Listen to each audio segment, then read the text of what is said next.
And last on today is 41, Chet Holmgren. Obviously, they just won the NBA championship with Chet Holmgren as like a third option on the team. I'm kind of unsure of not of how good he can be, but how high his ceiling could be with Oklahoma City. And that's not me saying that he's not a good player, obviously, but I think the priority offensively will be SGA and J Dub, who are obviously going to be high on this list, on the top 50 list for us. But Chet Holmgren, I think he's going to cap out not at 41, obviously, but it might be another notch above, like in the 30s, low 20s range, maybe. But I think that I think I had him at what? Let me see. I had him at 35, which is about where I think he caps out at. I had him at 33. So, Sheedy, you have him low. Did you have him on this list? At all? Didn't have him at all. Wait a minute, you didn't have him at all? I just realized it. Damn. At all. Oh. Okay, wait, time out. Explain that for me. That's why he's so low. That's all. Hold on, Chad.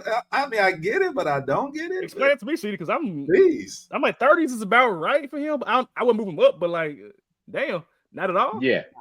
So okay. Whew, I had to pee. I'm good now. We held it down for you. I did. I appreciate it. So there's a stint in time when there was no Chet Holmgren for the Oklahoma City Thunder. And what happened? Them niggas won 80% of their games. Okay, there was time in the playoffs where I was like, damn, does Chet Holmgren play for the Thunder?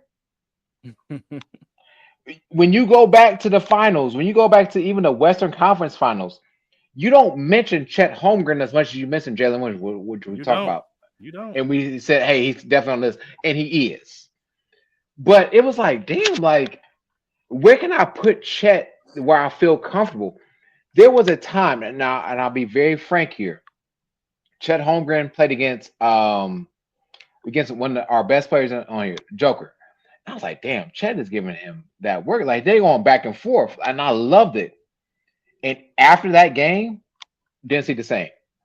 So it was like Chet got up for that game, and I didn't see that castrate through the rest of the season, including the playoffs, which is the most critical important. And I feel like I don't believe that a Miles Turner or Pascal Siakam can lock you down, Chet, to the point where you're not making any noise in the finals. There were games in the finals where he just was not non-existent. There was a game with him and J Dub were struggling. SJ was by himself. Yes. And SJ was carrying in a lot of those games until I think that last game. So and that was kind of my rationale too. Where I was like, do I trust him if J Dub and SGA ain't got it going and it's on you as Chet Holmgren? And I'm not there yet. So I kind of understand where you're coming from. Yeah. That's literally my rationale is like this team, this Thunder team, we'll call it a big three. That's fine. We can call it a big three. But do you trust that third person who is Chet Holmgren to carry the Thunder if SGA is down and Jalen Williams is down and this team is playing a Nuggets team? Do I trust this team to win? No, I don't.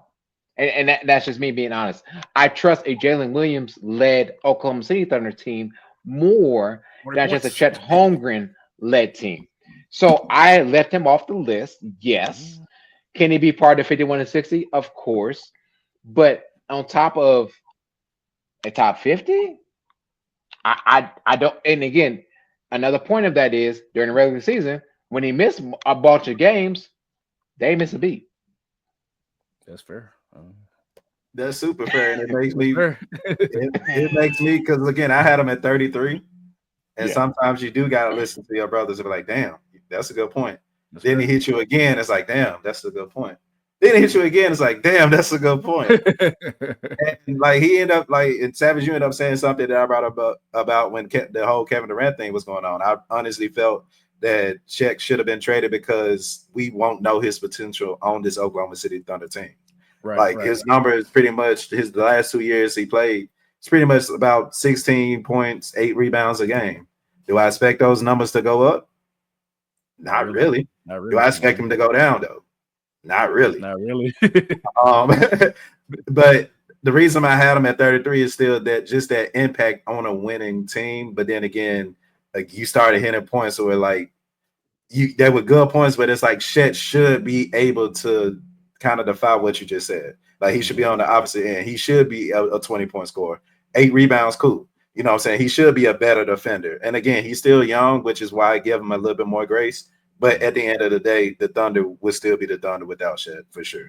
Yeah. And Chet wasn't all defensive NBA at all, was he? Because he can lead the league in blocks if he needs. I think he needs That's what I'm saying.